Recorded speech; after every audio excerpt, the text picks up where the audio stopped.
Bolsa nas máximas, temperatura nas mínimas, tá começando o Mercado em Minutos dessa semana.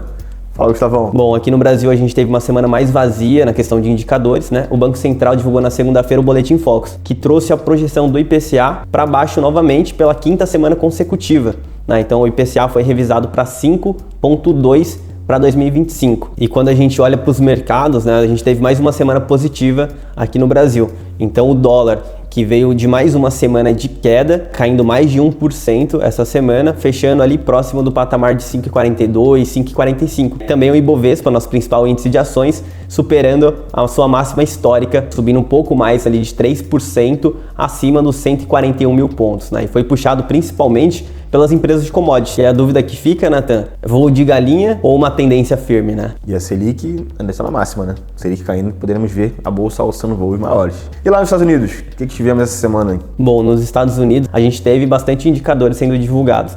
Então a gente teve, primeiro, os dados de emprego nos Estados Unidos, que foram divulgados nessa quinta-feira, principalmente. O payroll, que mostra mensalmente o número de empregos criados lá nos Estados Unidos, né? E esse dado veio acima do esperado. Enquanto era esperado a criação de 111 mil vagas, esse indicador trouxe a criação de 147 mil vagas.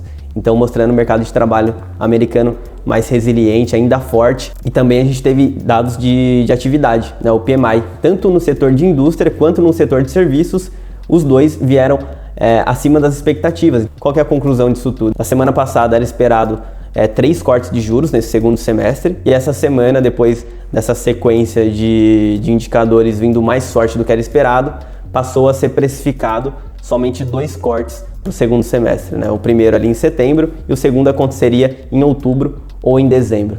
Parece que está cada vez mais difícil o Powell cortar juros lá, enquanto do outro lado tem um Trump pressionando por cortes de juros, né? Vai ser uma batalha interessante para a gente olhar no segundo semestre. É isso aí. E quando a gente olha para as bolsas americanas essa semana, apesar dos dados mais fortes, a gente tem cada vez mais a expectativa de um corte de juros nos Estados Unidos, aliado também aos acordos que o governo Trump vem fechando com os outros países, né, os acordos comerciais. Isso impulsionou o movimento positivo da bolsa que a gente viu na semana passada. Tá? Então, tanto a S&P, que essa semana está subindo cerca de 2%, Nasdaq também, um movimento positivo puxado pelas empresas de tecnologia, subindo cerca de 1,5%. E para fechar, falando de commodities, sem novas escaladas na guerra entre Irã e Israel, parece que o petróleo se acomodou próximo dos 68 dólares, enquanto o minério de ferro essa semana mostrou uma certa recuperação, subindo 1,5%, próximo dos 96 dólares. Maravilha. Então, pessoal, esse foi o Mercado em Minutos de hoje. Espero que tenham gostado. Não se esqueçam de seguir a Mosaico e compartilhar com seus amigos que gostam do mercado financeiro. Um grande abraço.